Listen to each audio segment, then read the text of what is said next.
Muy bien, hermanos, continuamos con la serie de predicaciones expositivas del Evangelio según Marcos.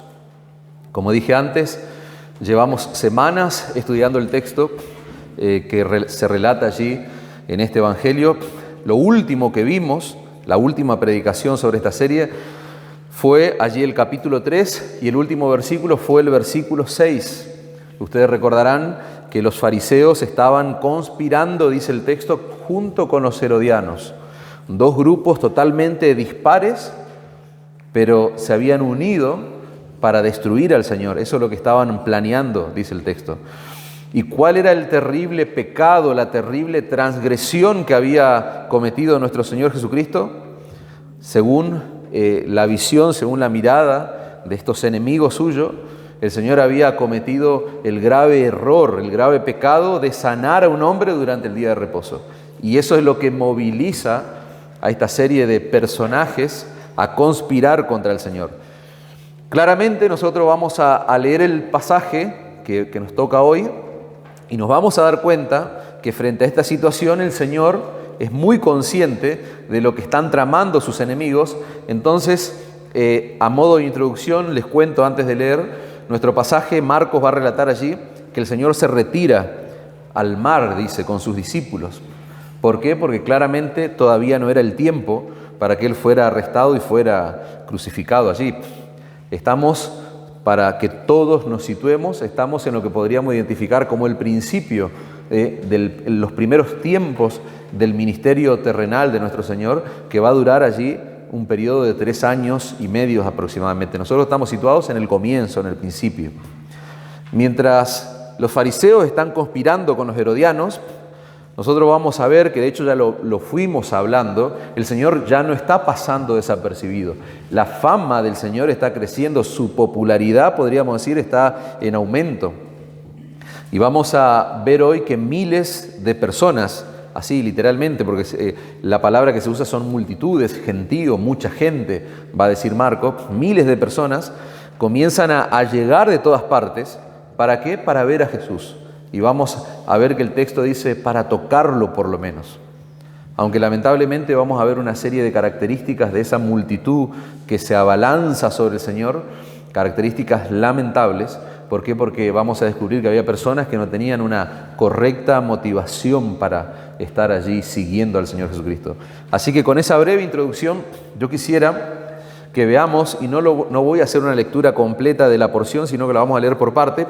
Yo quisiera que veamos la primer parte, podríamos decir la primera porción, que va del versículo 7 al versículo 10. Yo quisiera que veamos esa atracción popular, podríamos decir, que generaba la persona del Señor Jesucristo. Había una atracción, había algo llamativo que hacía que las multitudes vayan detrás del Señor, y vamos a ver el relato que nos da Marcos. Versículo 7 del capítulo 3. Mas Jesús se retiró al mar con sus discípulos. Quiero recordar lo que dije antes. Fariseos y herodianos están conspirando contra el Señor. El Señor es consciente de esa situación y se retira, se va. Es como una forma de huir al mar, podríamos decir. Se retiró al mar con sus discípulos y le siguió gran multitud de Galilea. Yo quisiera que vayas prestando atención, como digo siempre, a las palabras, a las frases donde el autor hace énfasis en su desarrollo del texto. Fíjense, el Señor se retira, hay una gran multitud de Galilea que le está siguiendo, pero dice, y de Judea, de Jerusalén, de Idumea, del otro lado del Jordán, y de los alrededores de Tiro y de Sidón, oyendo cuán grandes cosas hacía.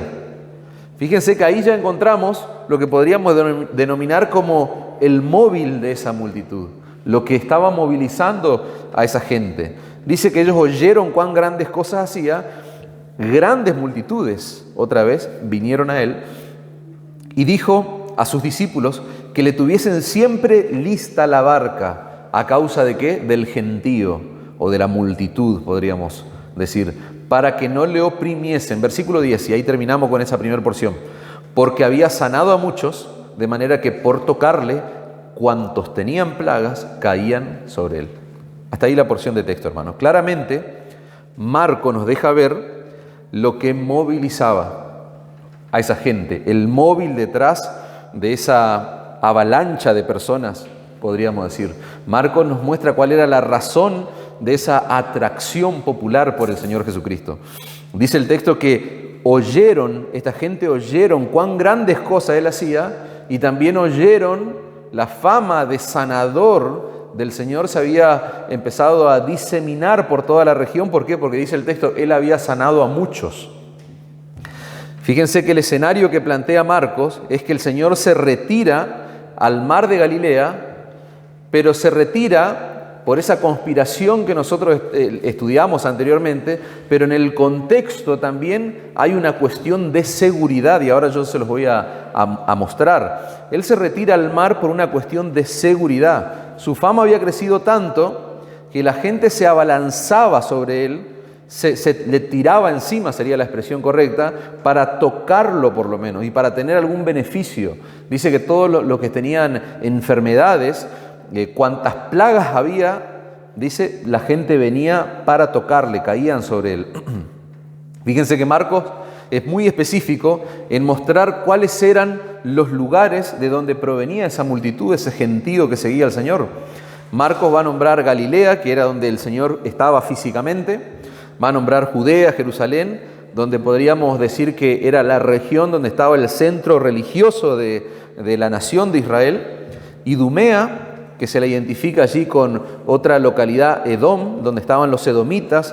Era un lugar que estaba a más de 150 kilómetros de donde estaba el Señor. Físicamente estabas a más de 150 kilómetros de Galilea, esa región. El texto va a decir que venían gente del otro lado del Jordán, una región donde convivían judíos y gentiles.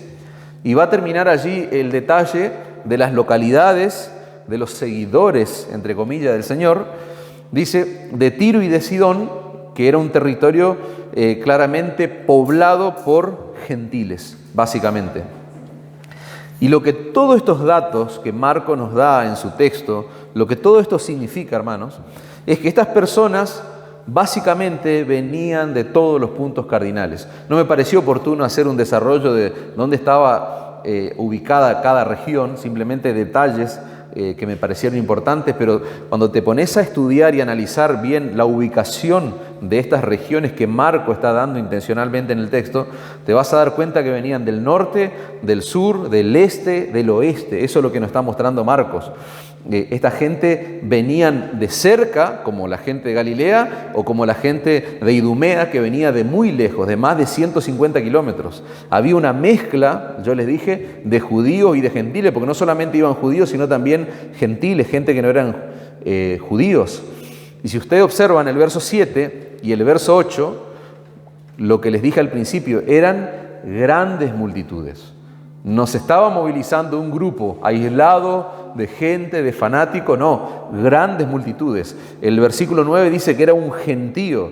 Y si nosotros observamos, allí cuando se habla de que el Señor había sanado a gente, no dice sanó a algunos, sanó a muchos. O sea, está dándonos a entender que había una multitud de gente también que fue beneficiada por la obra de Cristo, ¿no es cierto? Por el principio allí de su ministerio del Señor, con sus milagros y con sus sanidades, y de hecho fue lo que estudiamos la última vez que vimos Marcos.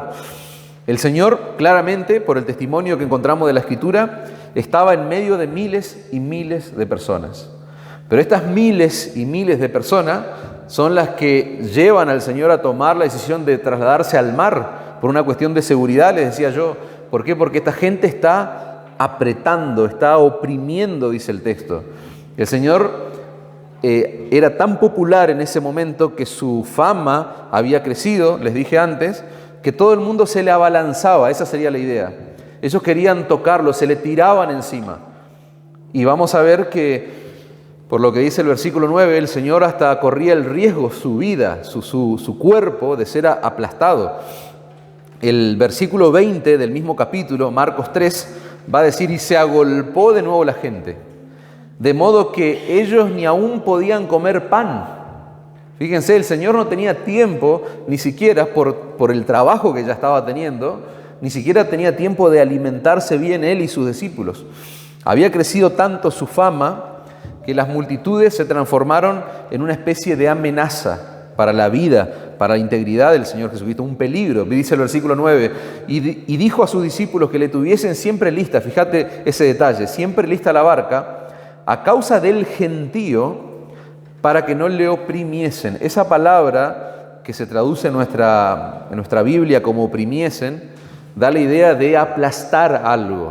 Básicamente, la vida del Señor Jesucristo corría el riesgo, el peligro de ser aplastado por la gente. Por eso Él le pide a sus discípulos que siempre, fíjense ese detalle, siempre le tengan lista una barca a causa del gentío. Dice el texto que los que tenían plagas, vimos, refiriéndose a gente con todo tipo de enfermedades, venían de todos los lugares que mencionamos y se le caían, se le tiraban encima del Señor. Pero, hermanos, ese móvil, lo que está movilizando a ese tipo de multitud que está siguiendo al Señor, nos va a mostrar a nosotros que había cantidad de gente, pero no había calidad de seguidores. Esa es una de las características de esta multitud. Había cantidad, había gentío, pero no había verdaderos discípulos, verdaderos seguidores del Señor. Y más sobre la segunda parte del sermón vamos a hablar mucho acerca del discipulado, de lo que es ser un discípulo. Pero lamentablemente, hermanos, la mayoría de estas personas estaban detrás de Jesús para resolver un problema, para resolver alguna circunstancia, alguna situación, alguna enfermedad o lo que sea, para resolver un problema inmediato, hermanos. Esa era la razón. Ellos no lo veían al Señor Jesucristo como ese Salvador que había venido para rescatarlo de sus pecados. Ellos lo veían como un curandero, como una especie de milagrero que podía sanarlo de sus enfermedades, que podía resolverle sus problemas. Miren la conexión que hay entre el versículo 7 que leímos y el versículo 10. Dice, mas Jesús se retiró, dijimos, con sus discípulos y le siguió gran multitud. Ahora miren el 10. ¿Por qué seguía la multitud? Porque habían oído las cosas que él hacía, y el verso 10 dice, porque había sanado a muchos. Esa era la razón que había detrás de esa multitud que se abalanzaba sobre el Señor.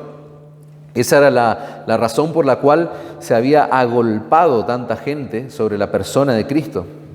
Por eso es que nosotros vamos a identificar, vamos a ver en ocasiones en el relato que encontramos en los evangelios, que Jesús, hay como un patrón en su conducta. Él siempre decide cómo alejarse de la multitud. Y no es que solo se quiere alejar de la multitud, sino que también Él se quiere alejar de que lo encasillen a Él en un lugar específico. ¿Por qué? Porque Él no vino primordialmente a sanar personas necesariamente. Nosotros vemos que durante su ministerio se sanaron mucha gente. Muchas personas se vieron beneficiadas por el poder de nuestro Señor sobre las enfermedades. Lo hemos estudiado allí en el capítulo 1. Pero Él vino principalmente a predicar el Evangelio. Él vino principalmente a predicar ese Evangelio, ese mensaje que lo iba a poner a Él en una cruz. Por eso que vemos que Él se apartaba de la multitud, que Él se apartaba de la gente. Él primordialmente no vino a sanar, sino que Él vino a proclamar el Evangelio de salvación y luego morir allí en una cruz. ¿Para qué? Para hacer efectivo ese mensaje que Él vino a proclamar. Cuando nosotros estudiamos el capítulo 1, vimos que en una ocasión el Señor está sanando y echando fuera demonios, dice el texto, durante toda la noche. Y fíjense lo que se relata en el capítulo 1, versículo 34, lo traigo a nuestra memoria. Y sanó a muchos que estaban enfermos de diversas enfermedades. Y echó fuera muchos demonios y no dejaba hablar a los demonios. ¿Se acuerdan? La autoridad del Señor no solo sobre las enfermedades, sino sobre los demonios. Y Él continuamente allí callándolos. Y ahora vamos a ver, vamos a entender por qué el Señor hacía eso. Y no dejaba hablar a los demonios porque le conocían. Levantándose muy de mañana, siendo aún muy oscuro, salió y se fue a un lugar desierto y allí oraba. Y le buscó Simón y los que con él estaban, y hallándole le dijeron, todos te buscan. Él les dijo, vamos a lugares vecinos para que predique también allí. ¿Por qué? Porque para esto he venido, dice el Señor. Es como que en otras palabras el Señor estaría diciendo, no vine solo a sanar, sino que primordialmente vine a predicar el Evangelio del reino. Todas esas personas que se estaban allí agolpando en esta ocasión, en este escenario, eran personas que estaban enfermas, que no habían podido ser sanadas, no estaban dentro de esos muchos que el Señor había sanado, entonces estaban buscándolo para que Él los sane, el mismo comportamiento, el mismo patrón de las multitudes. Pero fíjense que el Señor decide irse lejos, a lugares vecinos, dice, para continuar predicando. ¿Por qué? Porque lisa y llanamente ese era el trabajo, esa era su misión en el mundo. Eso para eso Él había venido. Jesús había venido a predicar el Evangelio, pero claramente las multitudes se convirtieron en un estorbo. Y eso es un detalle importante, quiero que te lo dejes allí en tu mente, porque ahora vamos a aplicar el texto. Las multitudes se transformaron en un estorbo para el ministerio del Señor Jesucristo, para que Él pueda hacer efectivo ese propósito primordial por el cual Él vino. Miren lo que le dice Jesús al leproso que lo sana. Seguimos en el capítulo 1, recordando lo que estudiamos. Capítulo 1, versículo 44. Mira, le dice el Señor, no digas a nadie acerca de esta sanidad, sino ve, dice, muéstrate al sacerdote y ofrece por tu purificación lo que Moisés mandó para testimonio a ellos. ¿Pero qué hizo el leproso? El ex leproso. Pero ido él, comenzó a publicarlo mucho y a divulgar el hecho, de manera que ya Jesús no podía entrar abiertamente en la ciudad. Fíjense, el que antes no podía entrar, que era el leproso, ¿se acuerdan que hemos estudiado mucho? Eran recluidos, eran abandonados, dejados. Ahora él entraba libremente y el que no podía entrar el Señor. ¿Por qué? Porque este hombre andaba divulgando. Al punto de que el Señor no podía entrar, dice Marcos, abiertamente a la ciudad, sino que se quedaba afuera. Se quedaba afuera, ¿dónde? En los lugares desiertos. Y venían a él, otra vez el mismo patrón, de todas partes, dice el texto. Algo similar ocurre en Juan capítulo 6, rápidamente, cuando el Señor hace un milagro con los panes y los peces. Ustedes recordarán ese episodio. Juan 6:15 dice, pero entendiendo Jesús que iban a venir para apoderarse, ahí aparece otra palabra. Nosotros en nuestro texto dice que lo oprimían a él. Ahora esta multitud dice que se quiere apoderar de él. Dice para hacerle rey, dice el texto, Juan 6:15. Volvió a retirarse al monte él solo. Otra vez, la misma actitud del Señor. Toda la multitud está buscándolo para hacerlo rey al Señor y él decide apartarse. Pero el texto dice que finalmente lo encuentran al Señor al día siguiente. Y fíjense lo que el Señor les dice, versículo 26 de Juan capítulo 6. De cierto os digo que me buscáis no porque habéis visto las señales, sino porque comiste el pan y os saciaste. Es terrible lo que el Señor le está diciendo. El Señor le está diciendo que ustedes me buscan para que yo les calme el hambre, para que ustedes no tengan que hacer nada, para que no tengan que trabajar básicamente, para conseguir su sustento. Ellos no lo buscaban porque entendían ese mensaje detrás del pan y los peces. ¿Cuál era ese mensaje? Que Él era el pan de vida. Ellos no entendían ese mensaje. Ese milagro de alimentar a miles con panes y peces era una señal. No era algo anecdótico nomás para contar algo atractivo del ministerio del Señor. No, era una señal, eso simbolizaba algo más profundo que el Señor había venido a hacer, algo más grandioso. El Señor era ese pan de vida que esa gente necesitaba.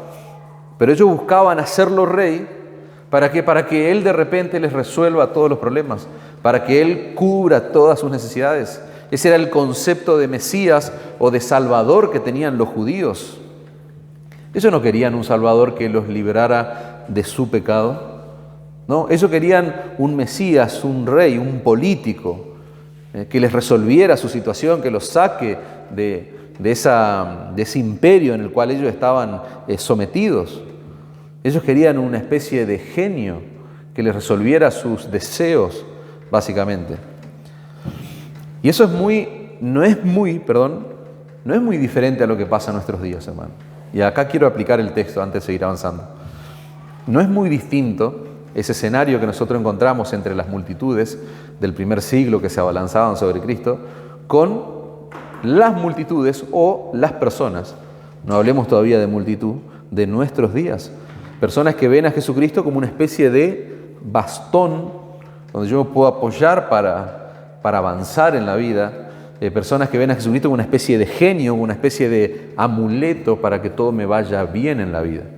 O sea, el evangelio, el mundo evangélico de nuestros días, tristemente está plagado de este tipo de multitudes, de este tipo de gentíos, de personas. Una aplicación más, hermanos, las multitudes, por lo que nosotros aprendemos del texto, no son de ninguna manera una señal de que Dios está bendiciendo una iglesia, un ministerio o lo que fuese. Eso es lo que nosotros podemos extraer de este texto. Las multitudes no son una señal de la bendición de Dios sobre una iglesia. Nosotros tenemos que tener mucho cuidado, hermano, cuando nos acercamos a este concepto, multitudes. Los años que tal vez tenés como creyente, o ahora cuando estudiemos en el seminario la historia de la iglesia, vamos a ver que el mundo evangélico siempre gustó, siempre tuvo atracción por las multitudes.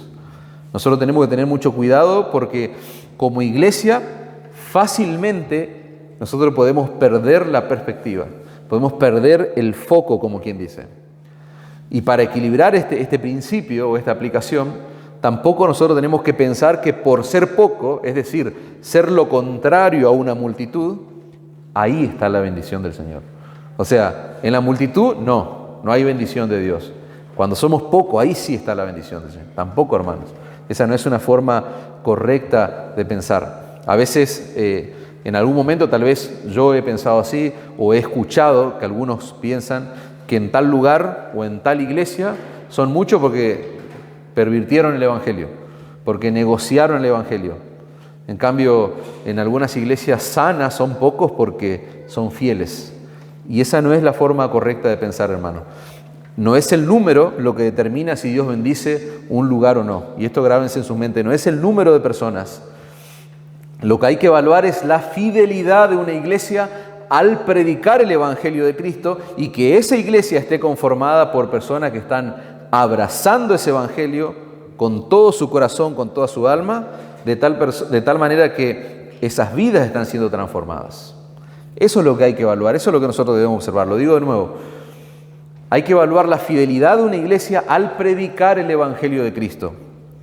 Y que esa iglesia esté nutrida, esté compuesta por creyentes, personas que están abrazando ese Evangelio que se está predicando, de tal forma que esas vidas están siendo transformadas conforme a la imagen de Cristo. Eso es lo que hay que evaluar, hermanos. Después, si somos muchos, gloria a Dios. Si somos multitud, gloria al Señor. Si somos poco, gloria a Dios también. Gloria al Señor. Pero que la pureza del Evangelio y la santidad que produce ese Evangelio, que nunca esté en juego, hermano, en nuestra iglesia. Repito, que la pureza del Evangelio y la santidad que se emana, que se genera del Evangelio, nunca esté en juego. ¿En pos de qué? En pos de tener multitudes en medio nuestro. En pos de tener mucha gente, no. Esa debe ser nuestro objetivo, ese debe ser nuestro foco, hermanos. Es fácil perder la perspectiva, es fácil perderse. Nosotros no estamos exentos de eso. Nosotros tenemos que mirar nomás la historia de la iglesia y nos vamos a dar cuenta. No estamos exentos de perdernos de foco, de perspectiva. El Señor nos ayude, hermanos, en ese sentido. No es una locura pensar que muchos de esa multitud, volviendo a nuestro texto, no es una locura pensar que muchos de esa multitud que se está abalanzando sobre Cristo, 3 años después hayan estado entre la otra multitud. ¿Cuál es la otra multitud? La que pedía a gritos a Pilato que crucificaran al Señor Jesucristo. Claro, porque gente que sigue a Cristo con estas motivaciones es gente que tarde o temprano se desilusiona. Y nosotros no es una herejía pensar que mucha de esta gente, al fin de cuentas, o fue cuestión de tiempo para que se desilusione de Cristo, y que en un periodo tan breve de tiempo ellos estén gritando, estén arengando que el Señor sea crucificado. Nosotros tenemos que tener mucho cuidado, dijimos, como iglesia, porque podemos perder el foco, podemos perder la perspectiva correcta de lo que es ser un seguidor de Cristo, la perspectiva de lo que es estar en Cristo, de lo que es creer en el Evangelio. El Evangelio no se trata de tener una vida cómoda, una vida resuelta, una vida con problemas solucionados. El Evangelio no se trata de tener una vida sin problemas, una vida color de rosas. Jesús no nos llamó nunca a eso, hermanos. Cuando nosotros vemos el llamado que el Señor hace, nunca vamos a ver una vida color de rosa. Seríamos necios y seríamos falsos maestros o falsos creyentes si creen eso. Yo sería un falso maestro si yo les predicara eso. ¿Por qué? Porque el llamado del Señor, lo que Él dijo es: toma tu cruz y sígueme. Ese es el llamado que nosotros encontramos en la Escritura del Señor. ¿Saben lo que eso significa? Que el Señor nos llamó a morir. Cristo, por más que nos golpee, nos llamó a morir, hermanos. Ese es el llamado del Señor. Y para que no parezca tan drástico, lo quiero explicar un poco más. El Señor nos llamó a morir al yo, a morir a los deleites de este mundo, a morir a la fama, a morir a la popularidad, a morir a una vida egocéntrica. Morir al yo es morir a nosotros mismos, hermanos. Y este llamado a morir, este llamado de tomar tu cruz y sígueme, que no es ni más ni menos que un llamado de muerte, este llamado implica, si fuera necesario, también a entregar nuestra vida, hermanos, por la causa de Cristo. ¿Por qué? Porque el Señor nos llamó a tomar una cruz, es lo que Él está diciendo.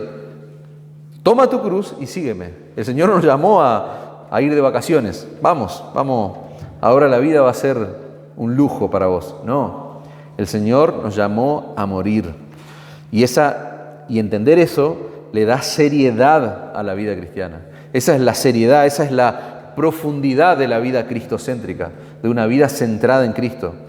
Y es justamente por eso, hermano, que lo que nosotros necesitamos no es un milagrero, no es un curandero, no es un genio, un amuleto, alguien que cumpla nuestros deseos, nuestros anhelos, que nos ayude a progresar, a crecer en la vida, a alcanzar nuestros objetivos.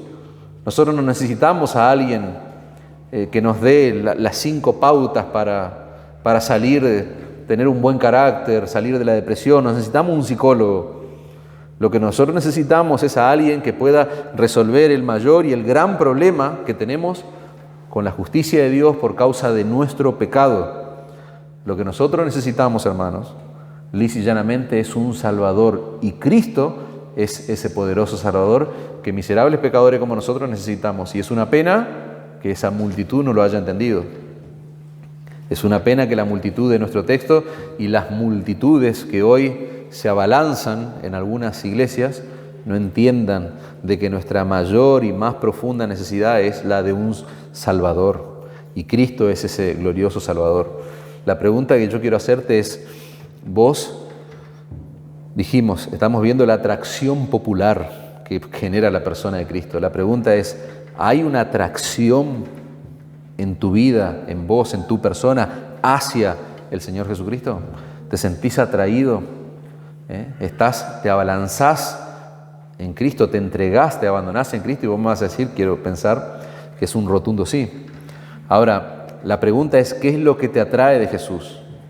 ¿Qué es lo que realmente te lleva a abalanzarte sobre Cristo? Porque si no es el perdón de tus pecados, si no es la reconciliación con Dios, si no es el don de la vida eterna que solo Cristo ofrece, yo te tengo que decir que vos estás yendo detrás de Cristo por una razón equivocada. El móvil, lo que te moviliza a ir por Cristo, es equivocado. Y esto es para creyentes y claramente, por supuesto, es para los incrédulos. Pero esto que yo le estoy preguntando es a los creyentes también, o sea, no hay distinción. Esto es para los adultos y es para los niños que tenemos acá en medio nuestro, los jovencitos, que desde temprana edad tenemos que llevarlo a examinar esto. ¿Cuál es la realidad de su condición? Y esa realidad es lo que nos debe movilizar para ir a Cristo en búsqueda de nuestro perdón, en búsqueda de misericordia, hermanos. Volviendo a nuestro texto, vamos a ver que la multitud que seguía al Señor era tan variada. Fíjate, esto juega un poco con nuestra imaginación porque nos lleva a imaginarnos el escenario. Era tan variada que había endemoniados. Y ahora vamos a cerrar ahí la primera parte. Versículo 11, hermanos. Fíjense, vos te podés imaginar qué hacía un endemoniado siguiendo al Señor. ¿O qué hacía gente endemoniada allí siguiendo a Cristo, abalanzándose sobre Cristo? Bueno, fíjense, Marcos capítulo 3, versículo 11. Y los espíritus inmundos, que no andaban volando ahí en el aire, sino que estaban dentro de personas, o sea, tenían poseídas personas, seres humanos de carne y hueso. Dice, los espíritus inmundos al verle se postraban delante de él y daban voces diciendo, tú eres el Hijo de Dios. Mas él les reprendía mucho para que no lo descubriesen. Yo no sé si te llamó la atención, pero contrario a lo que le pasa a muchos hombres, siervos del Señor, cuando hablamos de la multitud, recién ahora quiero sacar un poco del foco ahí de la multitud, pero vuelvo por un minuto. Claro, uno ve al Señor huyendo de las multitudes, y es lo que aman los hombres, justamente las multitudes, la fama, la popularidad, etcétera, etcétera. Y eso llama la atención. El Señor huye, dijimos, para que no se pierda de vista y no lo encasillen, porque Él vino a predicar, Él vino a proclamar el Evangelio del Reino. Bueno, esto llama también la atención, ¿por qué? Porque los demonios, los endemoniados están reconociendo, están proclamando la identidad de Cristo. Tú eres el Hijo de Dios, estaban temblando ellos. Pero el Señor hace algo curioso. Hay un detalle curioso en su comportamiento. ¿Por qué? Porque Él los reprende para que no le descubriesen. El lenguaje actual va a decir, pero Jesús le advertía seriamente, o sea, con toda autoridad, que no dijeran a la gente quién era Él. Otro comportamiento curioso del Señor. Hoy yo creo que el comportamiento para con la multitud quedó claro, se entendió. Bueno, ahora vamos a tratar de aclarar ese comportamiento que vemos para con los demonios, para con los endemoniados.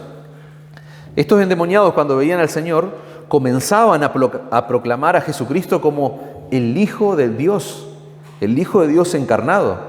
Estos demonios están reconociendo a Jesús como aquel a quienes ellos adoraban antes de unirse a esa rebelión con Satanás. Ellos conocían claramente al Señor.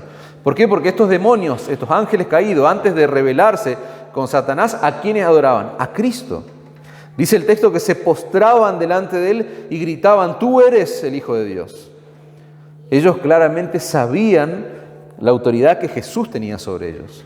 Eso estaba claro en estos demonios, en estos endemoniados. De hecho, dice un autor, la teología de los demonios era claramente mejor que la teología de los fariseos. ¿Se acuerdan?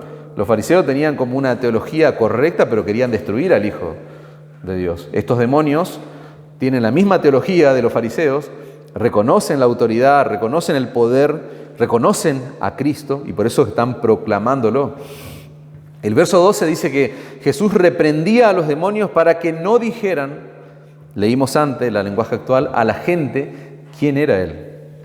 Ahora, el Señor los mandaba a callar porque los demonios, hermano, no tenían en realidad ningún interés en que las multitudes reconocieran a Cristo como el Hijo de Dios.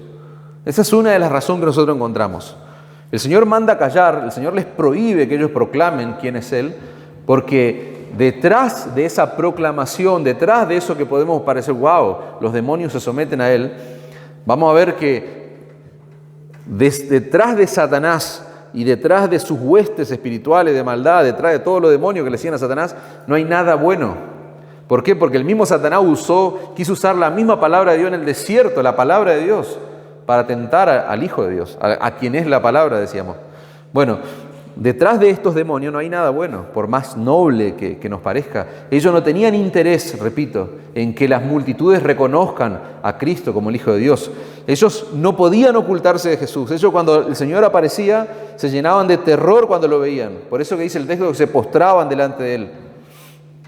Pero esos gritos que nosotros vemos, esos gritos que ellos hacían revelando la identidad de Jesús, era para que la gente, hermano, para que la gente hiciera algún tipo de conexión entre ellos y Jesús.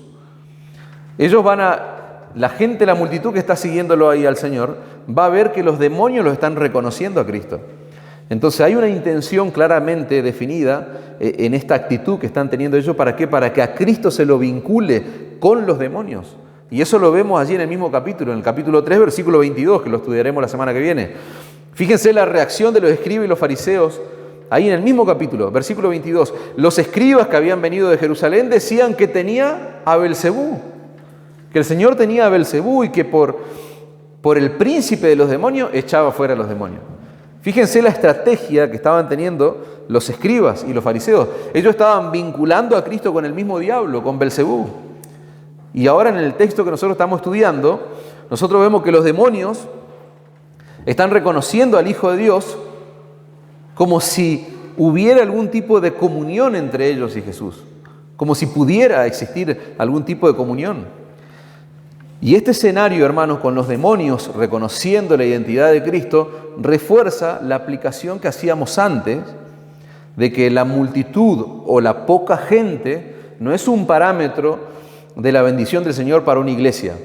Decíamos, lo que importa es la fidelidad al Evangelio y la santidad de la iglesia. Bueno, este escenario nos ayuda a entender más todavía la aplicación anterior.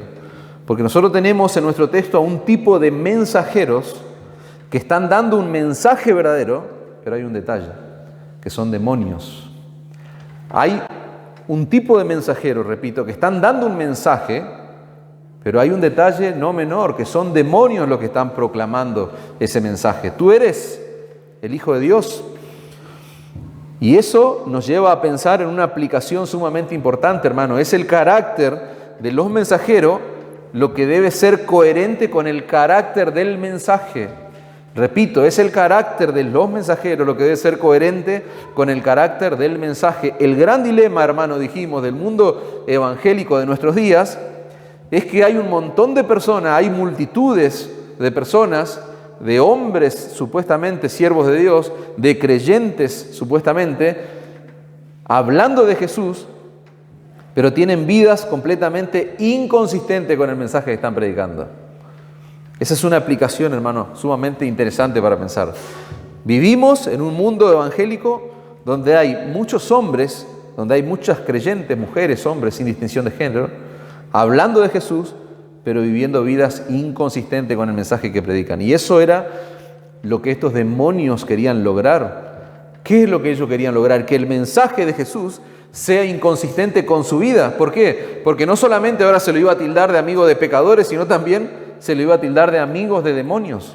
¿Se acuerdan el tilde que el Señor tenía? Este se junta con pecadores, este es amigo de los pecadores. Bueno, ahora él iba a pasar a ser amigo de los demonios también. Dijimos, el Señor los manda a callar, pero hay otra razón por la cual el Señor manda a callar. Y acá quiero toda su atención, hermanos. Hay una razón sumamente importante que no la podemos pasar por alto en el texto. ¿Por qué? Porque lo que yo le dije al principio, estamos en el comienzo del ministerio del Señor Jesucristo, que duró 3 años y medio, va a durar 3 años y medio. Y Él durante ese ministerio, durante esos 3 años y medio de ministerio, Él va a comunicar al mundo precisamente ¿qué cosa? Que Él era el Hijo de Dios, que había venido a salvar a pecadores, ¿cómo? Muriendo en la cruz del Calvario. Lo que estos demonios están diciendo, estos mensajeros, decíamos, están dando un mensaje que es verdad. El detalle es que son demonios los que lo están dando. Pero ahora, ¿ese mensaje es completamente verdad? No, no es completamente verdad. Porque durante los 3 años y medio del ministerio del Señor Jesucristo se iba a desarrollar un mensaje que lo iba a proclamar a Él como el Hijo de Dios, lo que están diciendo estos demonios, pero ese Hijo de Dios, ¿a qué vino? Vino a salvar a pecadores. ¿De qué forma? Muriendo en la cruz del Calvario. La publicidad que los demonios le estaban haciendo mostraba a Jesús como el Hijo de Dios, pero no como el Hijo de Dios que iba a morir en una cruz para salvar a pecadores. Ese no fue el testimonio que están proclamando estos demonios. Ese era un reconocimiento que ellos estaban haciendo que al fin de cuentas no servía para nada. ¿Por qué? Porque era un mensaje incompleto. Es lo que yo digo antes, le dije antes, la fidelidad del mensaje. Ese es el parámetro para evaluar. La fidelidad del mensaje que proclamamos como iglesia. Acá no había fidelidad. Era un mensaje incompleto proclamado por demonios. No era como el reconocimiento de Juan el Bautista cuando vio a Cristo. ¿Qué dijo Juan el Bautista? He aquí el Cordero de Dios que quita el pecado del mundo. Esto no están diciendo eso. Los demonios proclamaban al Hijo de Dios, pero al Hijo de Dios sin cruz, hermanos. Y ahí está el punto. Esa es la gran diferencia. Y un Salvador sin cruz no puede salvar a nadie. Cristo es poderoso para salvar porque Él murió en una cruz, Él fue sepultado y al tercer día resucitó, hermano, y ya no está más en una cruz. Pero cuando sacamos la cruz del Evangelio, cuando sacamos, ¿y la cruz de qué habla? La cruz habla de tu condición. ¿Por qué? Porque vos sos un pecador, tuvo que morir el Hijo de Dios allí en una cruz. Entonces, ¿se dan cuenta la incongruencia? Había que callar a esos demonios. No podían hablar. Sigamos avanzando, hermanos, para que nos alcance el tiempo. Fíjense cómo Marcos nos muestra claramente que con esa multitud el Señor nunca iba a transformar el mundo, hermanos. Con ese tipo de gente, donde había un mix tan importante que hasta endemoniados había, Él no iba a lograr su ministerio. Eso es lo que nos está mostrando Marcos. Con esa multitud el Señor nunca iba a lograr llevar a cabo su misión. Pero fíjense que nuestro Señor Jesucristo tenía un plan glorioso de trabajo, hermano, para llevar el Evangelio hasta lo último de la tierra. Y Él va a desarrollar ese plan en 3 años y medio de trabajo. En la porción de texto que va del versículo 13 al versículo 19, vamos a ver la segunda parte de la porción, donde ahí sí hay un cambio radical, hermano, hay un cambio brusco de escenario. Resumiendo, quiero hacer un resumen rápido. Versículo 6, dijimos al principio, los fariseos están conspirando con los herodianos para matar al Señor Jesucristo. Ahora salen de escena los fariseos y herodianos, y el verso 7, Marcos nos muestra al Señor que está siendo seguido por multitudes. Él se tiene que apartar por una cuestión de seguridad. Esa multitud muy variada, dijimos, hay endemoniados entre ellos. Pero ahora de repente en el versículo 13, el escenario cambia sustancialmente, cambia radicalmente. ¿Por qué? Porque la escena pasa, el Señor está en el mar, ahí, en la playa podríamos decir, por una cuestión de seguridad, para que la gente no se le abalance y no lo aplaste. Pero ahora la escena que Marcos plantea sale del mar y se va al monte, se va a la montaña. Primero Marcos nos habla de multitudes que iban de todos lados, pero ahora el texto que nosotros vamos a leer no nos va a mostrar a una multitud, nos va a mostrar a un grupo reducido de gente. Al principio vimos una multitud que va detrás de Cristo por intereses personales, para que el Señor les resuelva los problemas. Pero ahora nosotros vamos a ver a un grupo reducido de personas que son llamados especialmente por el Señor Jesucristo, para que le sigan y para que le sirvan. Así que con esa pequeñísima introducción vamos a leer el verso 13. Versículo 13, después subió al monte, ya no estamos más en el mar, ahora estamos en el monte, y llamó así a los que Él quiso. ¿Te das cuenta? No se trata de quién quiere, no, se trata de los que Él quiere. ¿Me entendés? Llamó así a los que Él quiso y vinieron a Él. Los detractores de la gracia irresistible se tendrían que agarrar de los pelos en este momento. El Señor llamó a los que Él quiso y esos que Él quiso vinieron a Él, dice el texto. Y estableció a 12 para que estuviesen con Él y para enviarlos a predicar. Andá marcando las palabras que hay ahí o grabátela en tu cabeza porque está lleno de palabras clave este texto, hermano. Versículo 15, y que tuviesen autoridad para sanar enfermedades y para echar fuera demonios. Y ahí viene la lista de estos hombres, de estos interesantes personajes.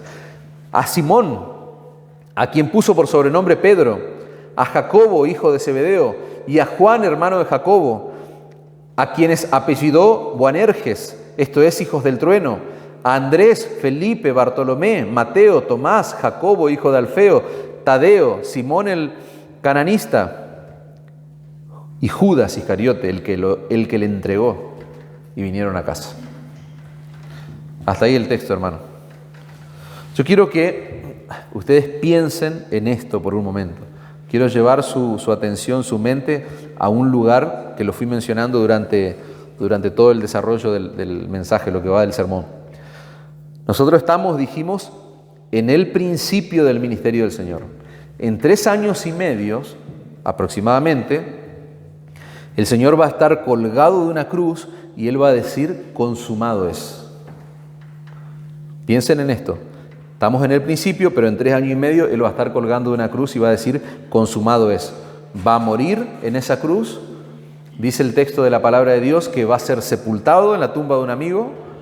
Dice la Escritura que al tercer día Él va a resucitar, Y 40 días después, sus discípulos, dice allí el relato de Lucas en el libro de Hechos, sus discípulos lo van a ver ascender a los cielos, 40 días después. Eso va a pasar en ese periodo, ¿no es cierto? Ahora, cuando el Señor asciende a los cielos, la pregunta es, ¿fue predicado el Evangelio en todo el mundo? No. El Evangelio, cuando el Señor asciende a los cielos, no había sido predicado el Evangelio en todo el mundo. Pero ¿saben qué? Su plan se iba a llevar a cabo. ¿Por qué? Porque nosotros estamos viendo acá que Él está conformando un equipo de trabajo de 12 hombres. ¿Para qué? Para que predicasen, dice. Para estuviesen con Él, vamos a ver el orden de prioridades, estuviesen con Él y enviarlos a predicar. El Señor asciende a los cielos, pero su plan de trabajo, su plan para que el Evangelio llegue hasta lo último de la tierra se iba a llevar a cabo, porque aquí hay 12 hombres que van a tener esa noble tarea, ese trabajo, ese legado de nuestro Señor Jesucristo. Ahora, la pregunta es la siguiente: ¿estos hombres eran perfectos? ¿Estos hombres eran hombres sin error, sin pecado? ¿Se podían equivocar estos hombres? Bueno, yo creo que la respuesta es obvia. Tenían muchas limitaciones y no amerita ponernos a ver el detalle de cada uno, lo haremos después, pero tenían muchas limitaciones, muchas debilidades, no se caracterizaban precisamente por sus aptitudes, por sus capacidades, pero el Señor, a pesar de lo que nosotros vemos, el Señor nunca tuvo otro plan en mente. Nunca tuvo un plan alternativo para llevar el Evangelio hasta lo último de la tierra. El Señor Jesucristo siempre tuvo un solo plan, hermanos, un único plan: llevar el glorioso mensaje del Evangelio hasta lo último de la tierra. ¿A través de qué? A través de estos hombres falibles, limitados, débiles. Pero ellos no están más, estamos nosotros. Como vos y como yo eran estos hombres. ¿Te das cuenta? Eso a mí me eriza la piel. Que el plan del Señor no cambió. El plan del Señor sigue siendo el mismo: llevar el Evangelio hasta lo último de la tierra a través de hombres y mujeres débiles, limitados, frágiles, falibles, como ocurrió con estos 12 hombres.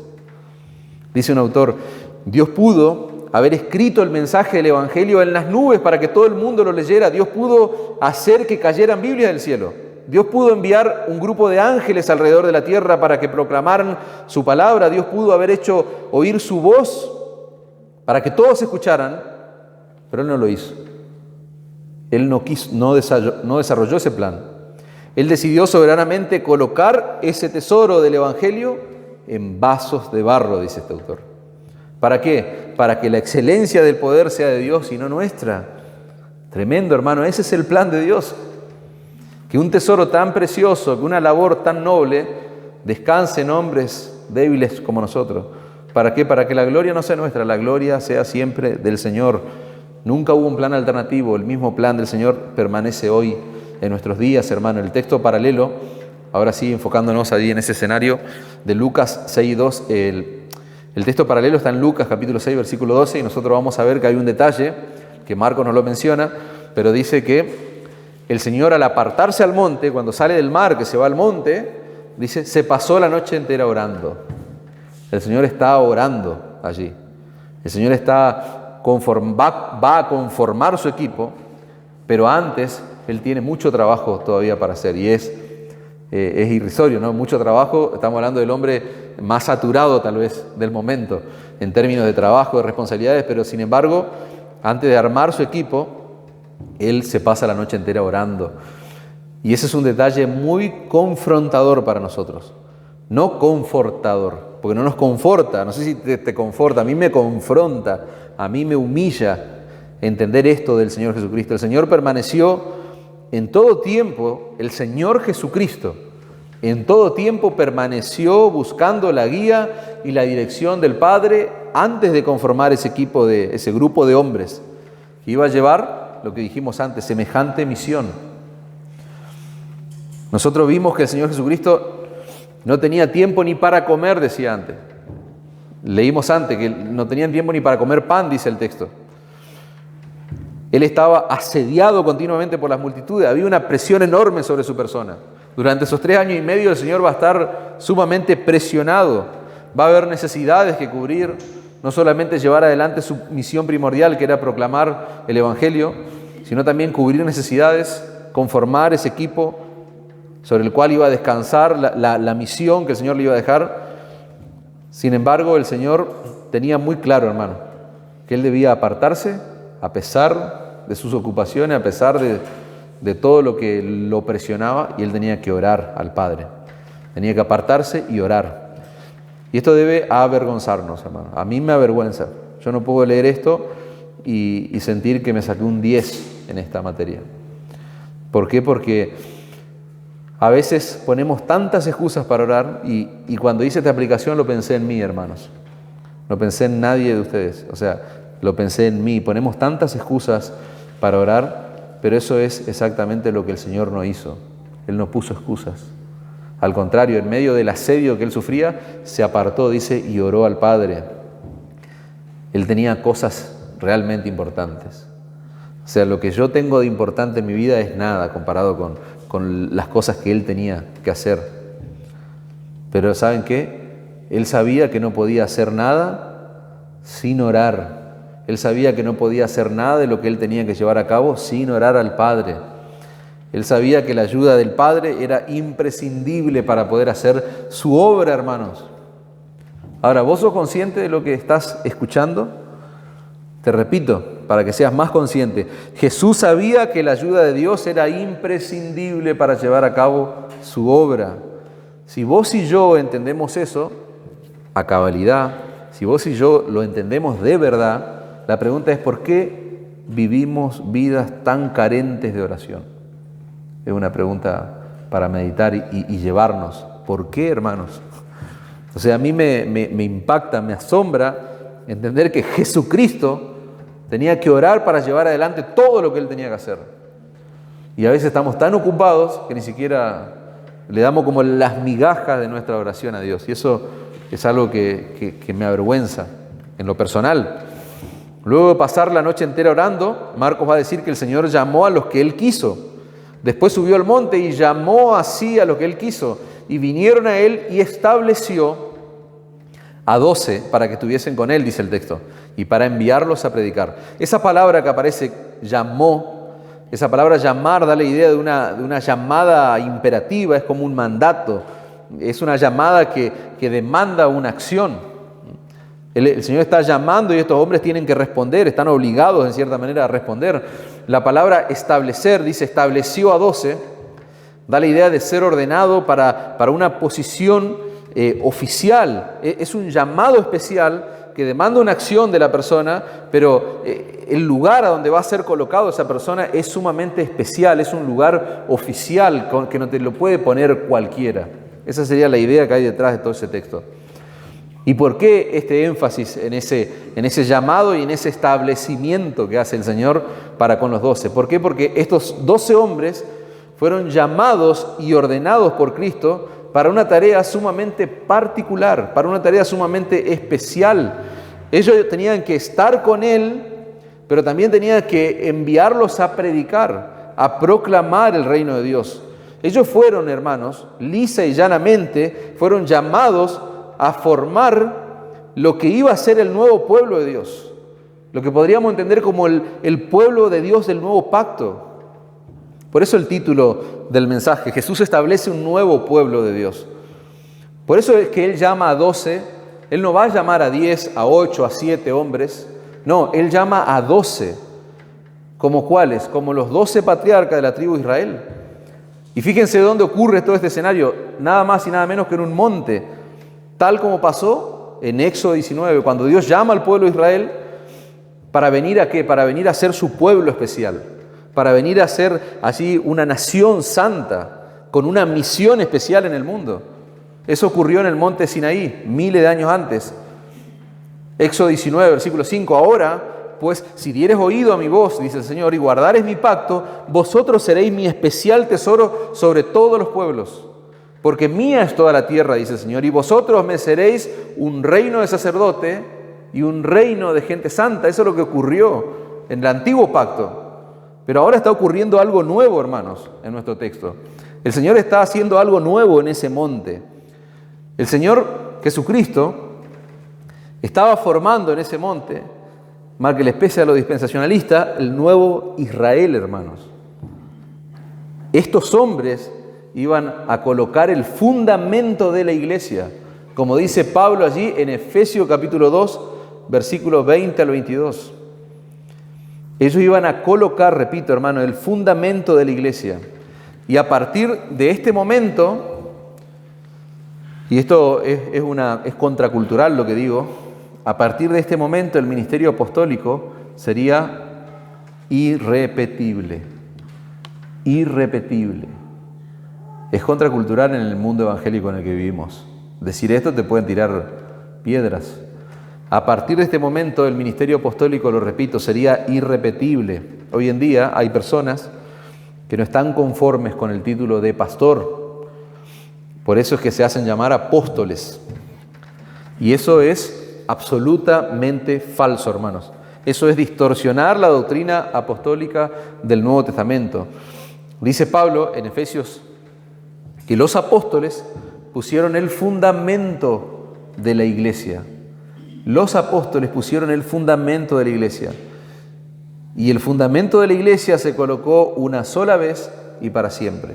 Vos cuando haces una casa, el cimiento, lo que es el fundamento sobre el cual se va a construir esa casa, lo haces una vez y para siempre. La iglesia de Cristo está construida sobre el fundamento de los apóstoles.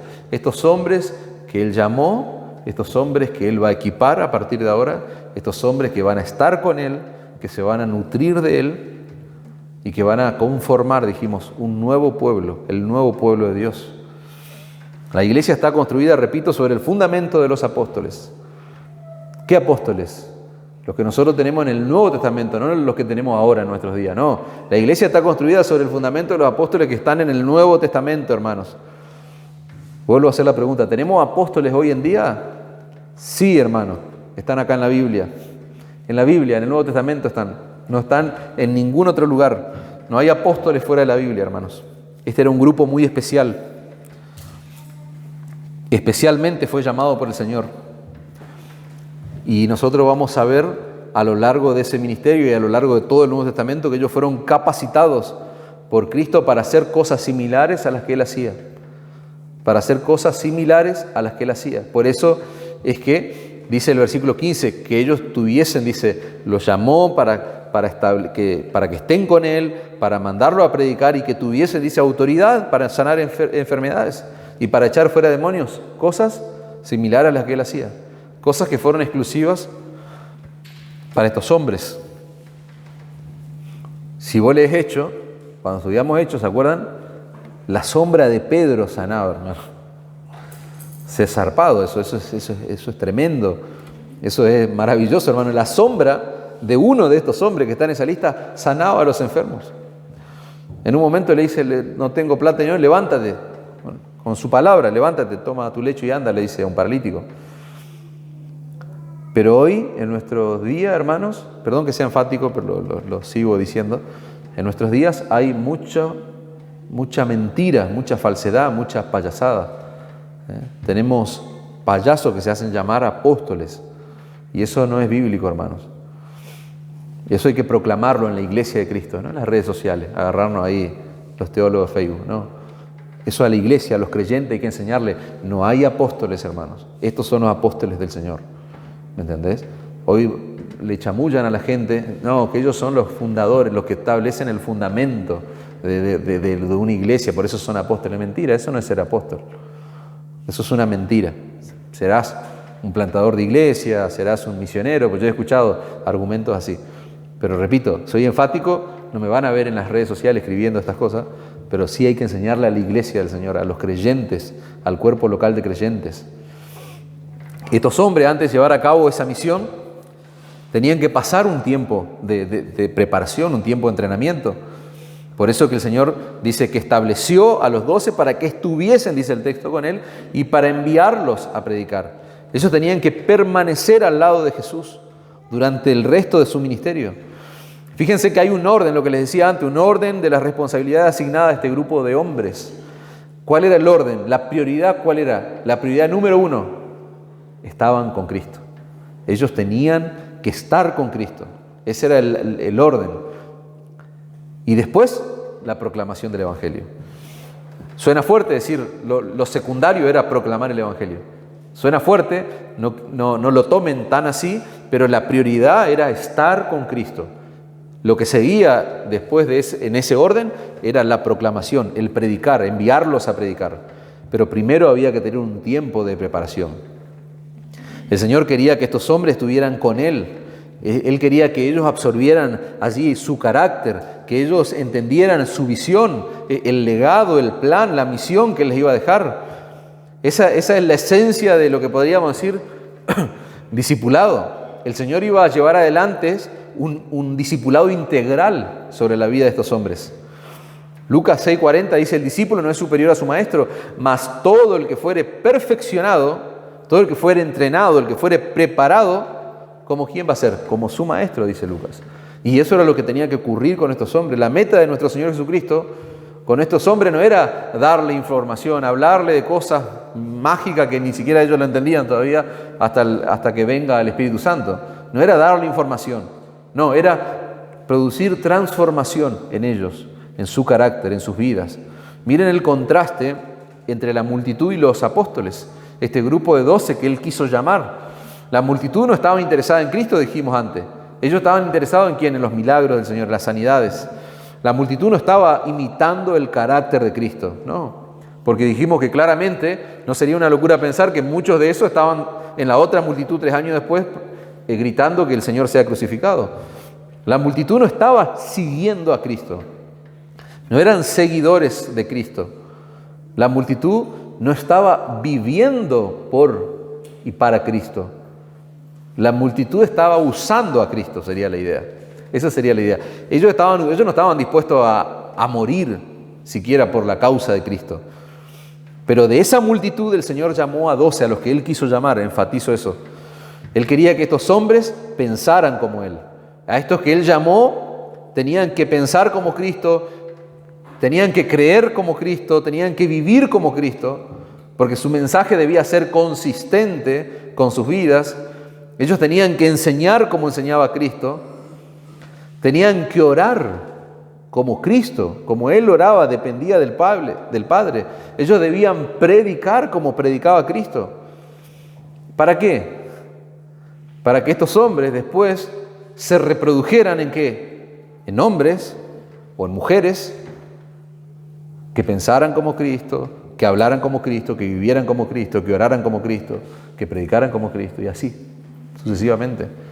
¿El plan cambió? No cambió.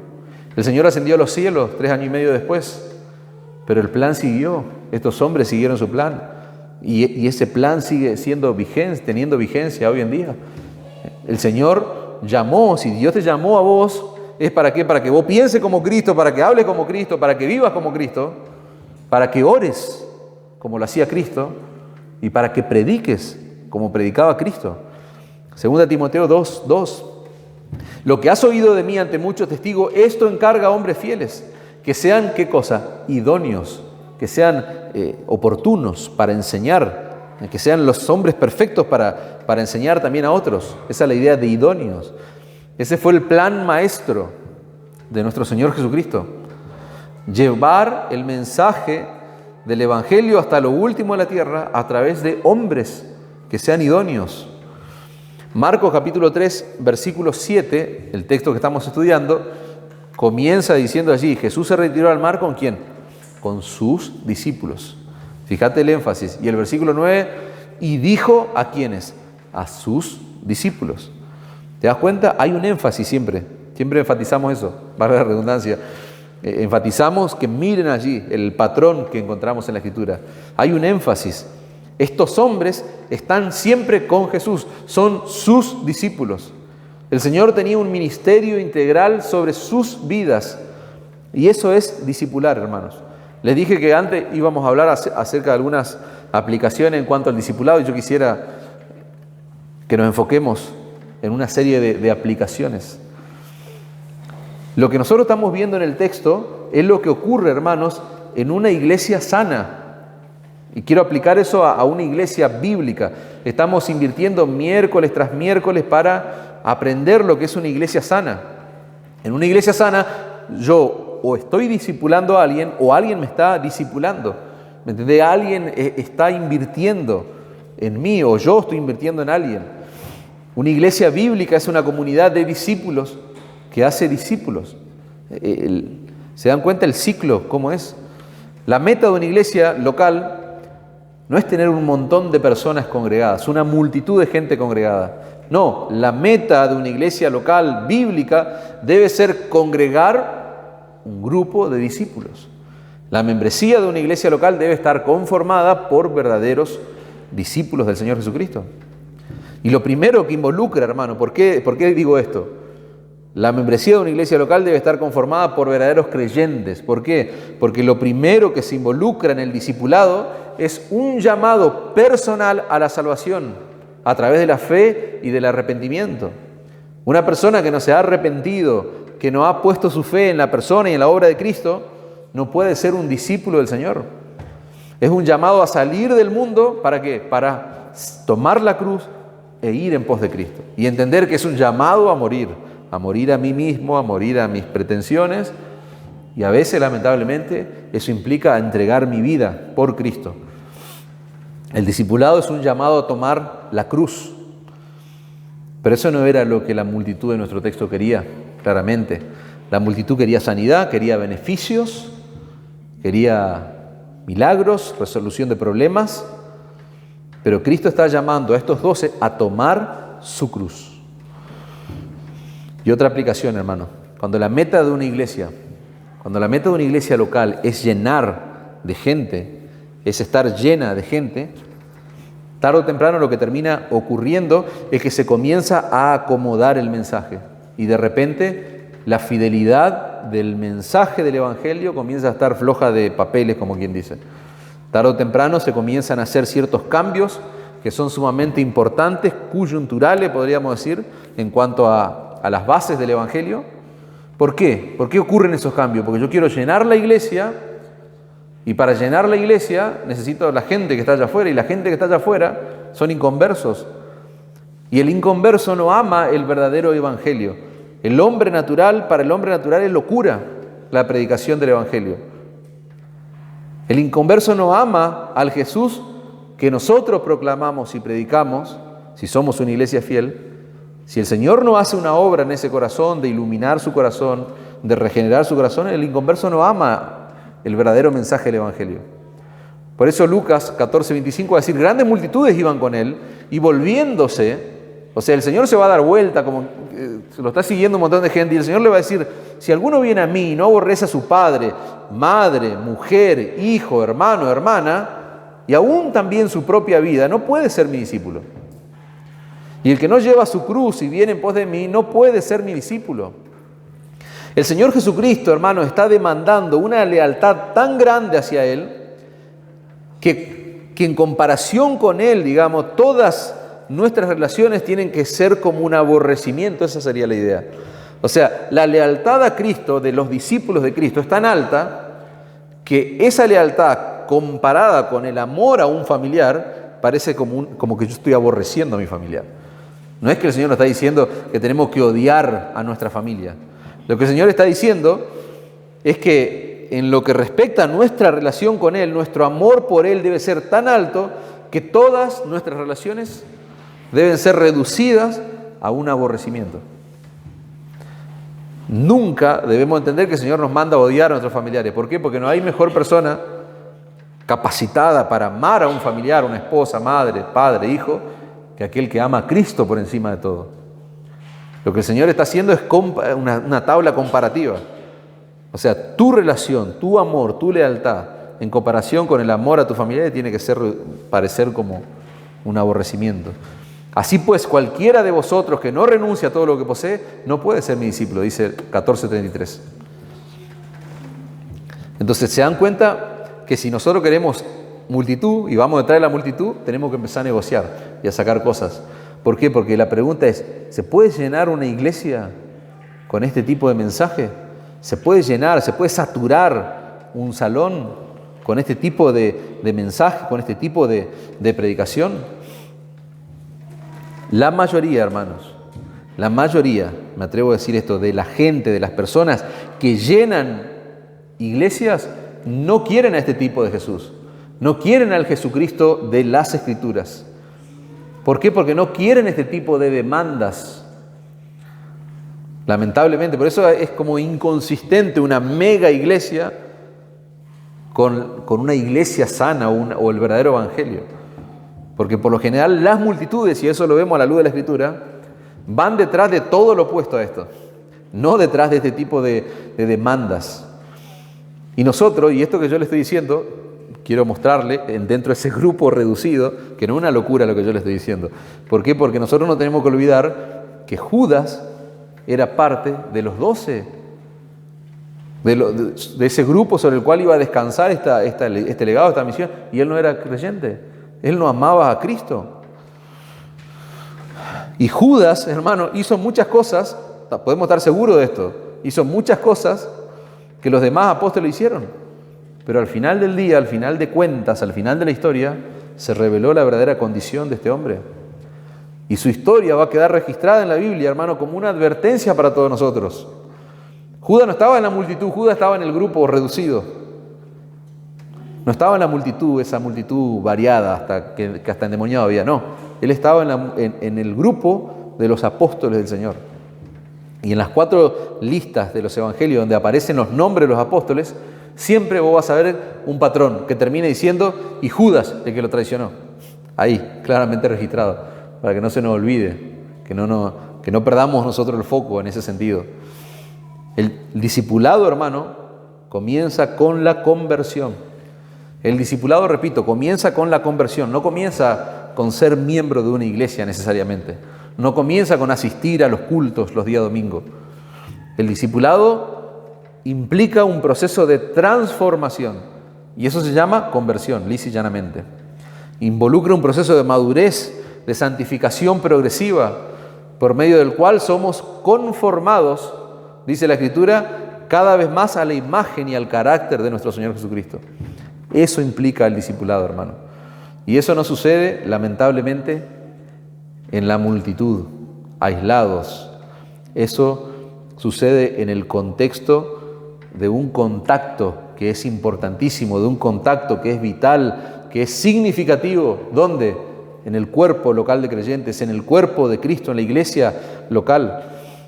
Nosotros vimos y estudiamos recién la multitud. La multitud no formaba un cuerpo. La multitud, era el gentío, era mucha gente. La multitud no tenía un contacto significativo el uno con el otro. La única preocupación de esa gente era tocar a Cristo para ser sano. Pero lo que el Señor está planteando con este grupo de 12 es totalmente diferente. La preocupación de Cristo con los 12 era totalmente distinta. El Señor quería que estos hombres lo imitaran, dijimos. Que estos hombres vivan por Él y para Él. Que estos hombres aprendieran ¿de quién? De Él, de Cristo. Estos hombres tenían que permanecer con Cristo, tenían que aprender con Él. No iban a aprender a lo lejos. Por eso vemos el patrón. Ven, sígueme, dejaban todo y lo seguían. Ven, sígueme, dejaban todo y lo seguían. Eso es lo que hace un seguidor de Cristo. Ellos aprendieron en un contacto directo con Jesús, hermanos. Y una comunidad, otra aplicación de discípulos que hace discípulos, es una iglesia en la que todos sus miembros están involucrados en ese proceso, de una forma u otra, donde todos se están ayudando mutuamente. Todos se están llevando adelante todas las más de 50 responsabilidades que encontramos en el Nuevo Testamento de unos a otros. ¿Y qué es lo que usamos? Lo que el Señor nos dio, nuestros dones, nuestras habilidades. ¿Para qué? Para nutrir al cuerpo, para ayudar al cuerpo, para beneficiar al cuerpo. Eso es lo que nosotros debemos anhelar como iglesia, hermanos. Efesios 4:11. Rápidamente se los leo. Un texto sumamente conocido. Ahí el Señor constituyó apóstoles, profetas, evangelistas, pastores y maestros. ¿Para qué? Para perfeccionar a los santos para la obra del ministerio, para la edificación del cuerpo de Cristo. Hasta que todos lleguemos a la unidad de la fe y del conocimiento del Hijo de Dios, un varón perfecto a la medida de la estatura de la plenitud de Cristo, para que ya no sean niños fluctuantes. llevados por doquiera de todo viento de doctrina, por estratagema de hombre, que para engañar emplean con astucia las artimañas del error, sino que siguiendo la verdad en amor, crezcamos en todo aquel que es la cabeza, esto es Cristo, de quien todo el cuerpo bien concertado y unido entre sí por todas las coyunturas. ¿Y qué hacen todas las coyunturas? Vos, yo, todos los que estamos acá. ¿Qué hacen? Se ayudan mutuamente, dice, según la actividad propia de cada miembro. Recibe su crecimiento para ir edificándose en amor. ¿Te das cuenta?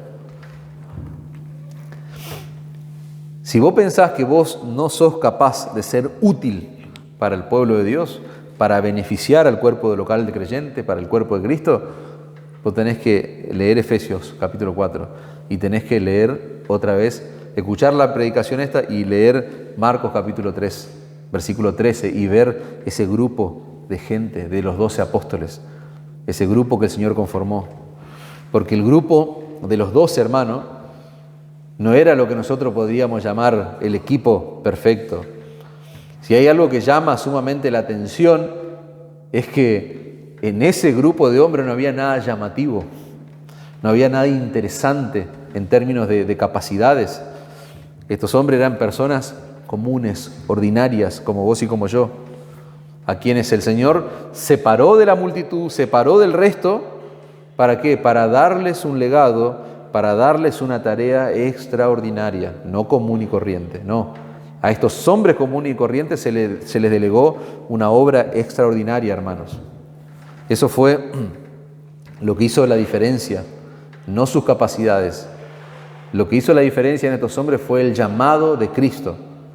Y uno pudiera preguntarse rápidamente cómo eran los apóstoles. Pedro, impetuoso, impulsivo. Ese escenario triste que encontramos allí en el relato de los evangelios, donde él termina negando al Señor. Él termina negando al Señor. Y a ese hombre el Señor después lo va a utilizar increíblemente. Andrés, un hombre de perfil bajo. Había hombres maduros, grandes, pero también había en ese grupo jovencito como Juan.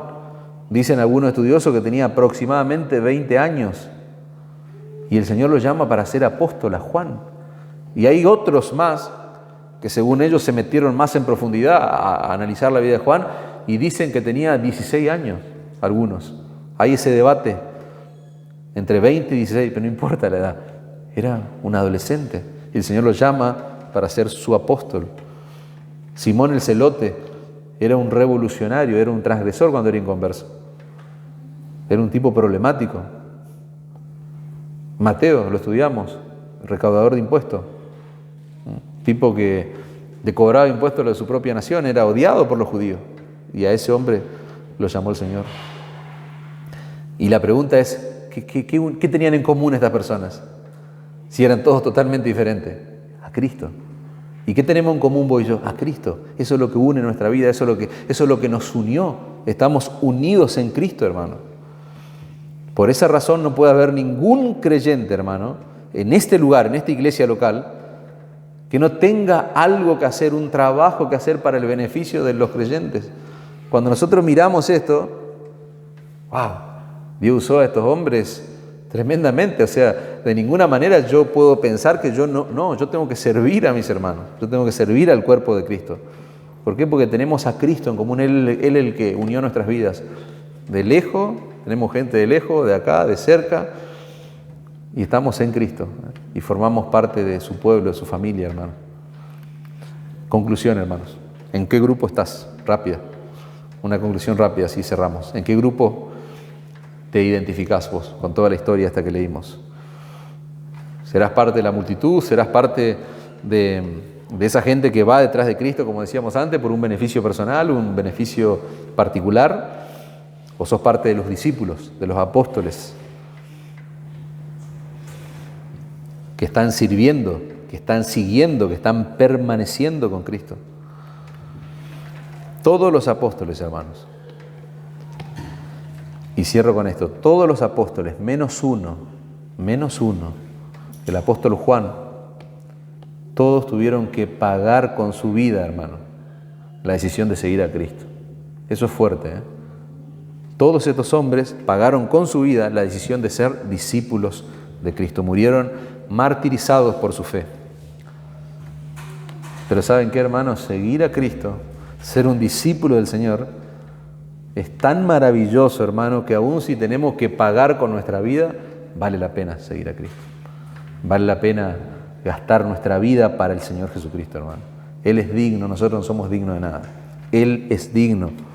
Él es digno de ser amado, Él es digno de ser creído, Él es digno de ser imitado, hermano. Él es digno de que nosotros le sirvamos a Él. ¿Por qué? Porque fue a través de Él que nosotros alcanzamos el perdón de nuestros pecados. Ese es el móvil. Ese es el móvil que debe movilizar a esta gente que está acá. Que Cristo nos perdonó. Y yo por eso voy a vivir por Él y para Él. Y si tengo que morir por su causa, lo voy a hacer. Cristo es el Señor, como los creyentes del primer siglo. No estaban dispuestos ni locos a decir que el emperador es el Señor. No, Cristo es el Señor. Y las cabezas rodaban. Terrible, hermanos. Que el Señor nos ayude a ser como esos creyentes primitivos en un siglo tan contemporáneo, tan avanzado como el siglo en el que estamos presentes. Amén.